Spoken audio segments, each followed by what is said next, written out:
नमस्कार। YouTube channel best classes by EVS में आपका स्वागत है। आज हम अपनी नर्सिंग की 32 क्लास स्टार्ट करते हैं। ठीक है, और आज का हमारा टॉपिक है स्टेज या टाइप ऑफ फीवर्स। हमने कल फीवर के बारे में पढ़ा था, पायरेक्सी के बारे में पढ़ा था। आज इसकी टाइप पढ़ेंगे, अलग अलग फीवर के कि कौन कौन से टाइप हैं। तो सबसे पहले हमें राइगर्स जान लेते हैं कि राइगर क्या होता है। ईटीजी शिवरिंग कंडीशन होती है जो सबसे ज़्यादा मेनली किस में देखी जाती है, मलेरिया वाले पेशेंट के अंदर सबसे ज़्यादा ये देखी जाती है जिनको मलेरिया होता है। तो इसके अंदर राइगर्स के अंदर हमारे 3 स्टेज आते हैं।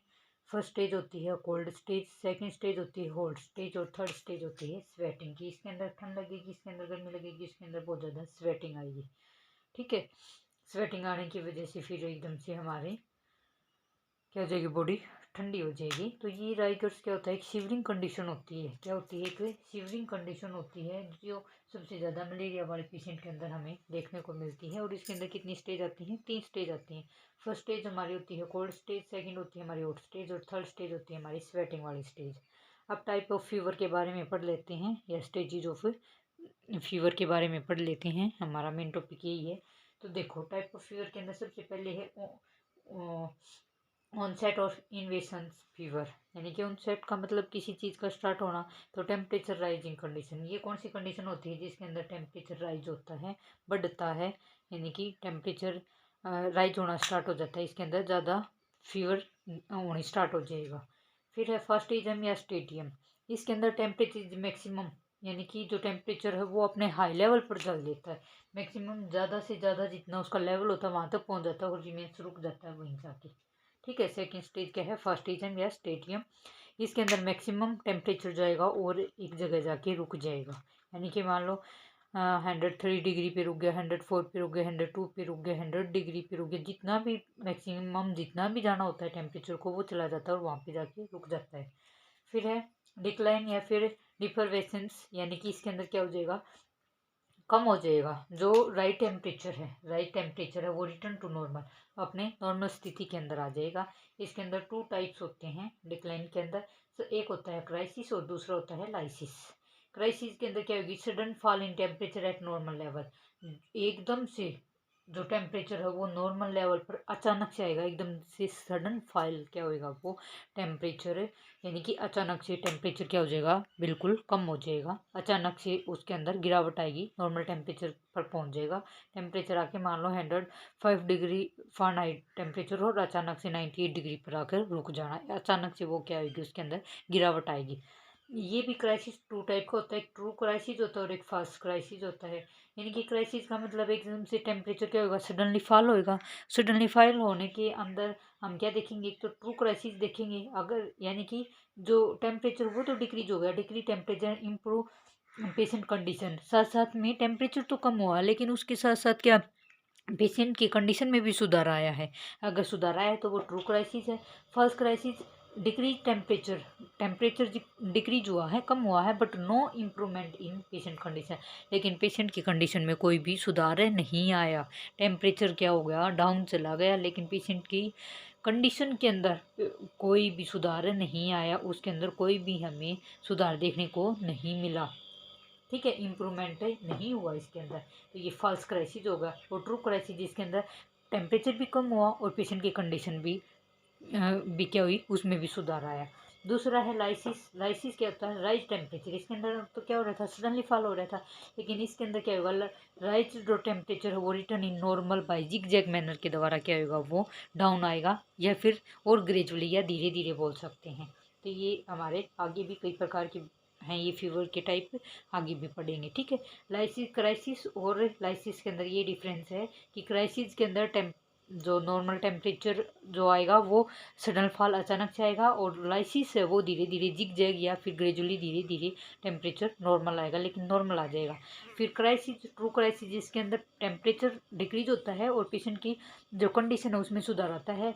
फॉल्स क्राइसिस के अंदर टेम्परेचर कम होएगा लेकिन पेशेंट की कंडीशन में कोई भी सुधार नहीं आएगा।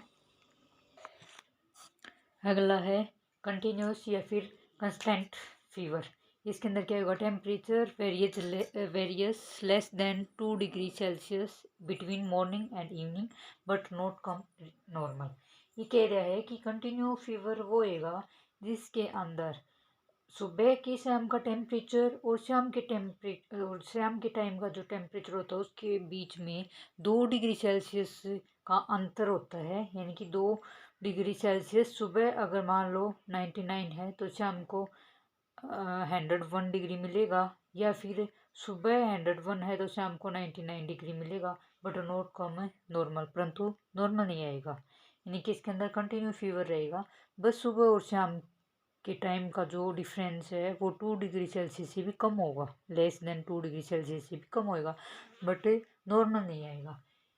रिमिटेंट फीवर क्या होता है, इसके अंदर सिर्फ दोनों चीज़, ये कंटिन्यू है और ये रिमिटेंट है, उसी तरह रहेगी। इसके अंदर जो सुबह की शाम के टाइम का जो अंतर है वो 2 डिग्री सेल्सियस से कम है, लेकिन इसके अंदर जो टेम्परेचर वो 2 डिग्री सेल्सियस से ज़्यादा इसके अंदर क्या होगा, मॉर्निंग और इवनिंग का गैप होएगा, और but not come eight normal, परंतु यहाँ पे ये नॉर्मल नहीं आएगा।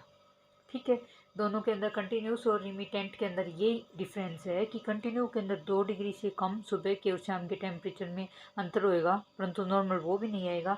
और रिमिटेंट के अंदर 2 डिग्री सेल्सियस से ज़्यादा इसके अंदर सुबह और शाम के अंदर ज़्यादा अंतर रहेगा, 2 डिग्री से ज़्यादा, परंतु नॉर्मल ये भी नहीं आएगा। अगला है इंटरमीडिएट फीवर। इसके अंदर क्या होगा, टेम्परेचर राइज फ्रॉम नॉर्मल और सब नॉर्मल टेम्परेचर। ये कह रहे हैं कि जो टेम्परेचर है वो कभी नॉर्मल से सब नॉर्मल हो जाएगा, या फिर सब नॉर्मल से ये हाई टेम्परेचर चल जाएगा, and come back normal at regular interval. और ये क्या होगा कि जो टेम्परेचर है come back normal at regular interval के हिसाब से, यानी कि एक रेगुलर इंटरवल होएगा उसके अंदर। यानी कि सुबह बुखार ज़्यादा है तो धीरे धीरे धीरे शाम तक वो क्या हो जाएगा, कम होता चला जाएगा, अगले दिन उससे भी थोड़ा कम होता जाएगा।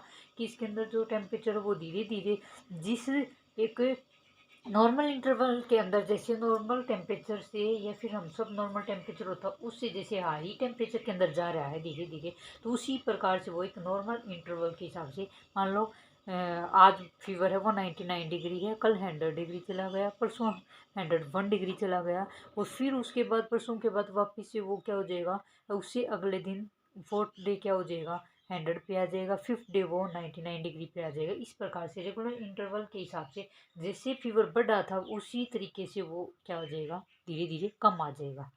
इनवर्स टेम्परेचर, इसके अंदर क्या होएगा, इनवर्स के अंदर मॉर्निंग है उस टाइम पे टेम्परेचर ज़्यादा होएगा और इवनिंग के अंदर कम टेम्परेचर होएगा। इनवर्स टेम्परेचर के अंदर क्या होगा, मॉर्निंग के टाइम पे जो टेम्परेचर होएगा वो ज़्यादा होगा और इवनिंग के टाइम पे टेम्परेचर कम होएगा। ऑप्टिक या स्विमिंग फीवर जिसको बोलते हैं, यानी कि स्विमिंग का मतलब होता है, जैसे मान लो जो ग्रेट डिफरेंस होता है लोवेस्ट और हाईएस्ट के अंदर बहुत ज़्यादा टेम्परेचर होएगा, कम होएगा तो 95 डिग्री पे आ जाएगा, और ज़्यादा होगा तो 105 डिग्री पर चल जाएगा। यानी कि उनके बीच में बहुत ज़्यादा डिफरेंस होता है। यानी कि ऐसे यानी कि बीच में क्या होता है, झूलता है कि ऊपर वाला होएगा वो भी हाई लेवल पे होगा, नीचे वाला होएगा वो भी बिल्कुल लो पाइरेक्सिया या फिर जिसको हाइपोथर्मिया बोलते हैं वो मिलेगा। यानी कि इसके बीच में बहुत ज़्यादा गैप मिलेगा। ठीक है, ऑप्टिक या फिर स्विंग फीवर के अंदर, यानी कि वो क्या करता है, स्विंग करता है। एक ही ऐसी कंडीशन पे हाई पे भी हाई पीक लेवल पर होगा, लो लेवल पे सबसे कम लेवल पर होगा। Great difference between lowest and high temperature के अंदर बहुत ज़्यादा डिफरेंस होएगा। एक इरेगुलर फीवर होता है ना, उसका मतलब बढ़ने का कोई तरीका है, कब बढ़ा कब कम हुआ, ना उसका एक नॉर्मल टेम्परेचर आने में उसका कुछ पता होता, कभी कम हो जाएगा कभी ज़्यादा हो जाएगा, मॉर्निंग में कम है शाम को ज़्यादा हो जाएगा, तो इरेगुलर है उसका कुछ नहीं पता होता। रिलैप्सिंग फीवर का भी कुछ नहीं कह सकते। रिलैप्सिंग का मतलब एकदम से बिल्कुल ख़त्म हो जाएगा, एकदम से वापिस से हो जाएगा ना। इसके अंदर मान लो रिलैप्सिंग के अंदर कुछ नहीं पता चलता किस टाइम पे कम हो रहा है, अचानक होएगा बिल्कुल नॉर्मल हो जाएगा, अचानक बढ़ेगा जब बढ़ जाएगा। इसके अंदर कुछ नहीं है। इरेगुलर और रिलैप्सिंग फीवर ऐसे हैं जिनको कुछ नहीं पता होता कब बढ़ रहा है कब नहीं बढ़ रहा है। ठीक है, ये थे हमारे टाइप ऑफ फीवर या स्टेजेज ऑफ फीवर। आज के लिए इतना, धन्यवाद।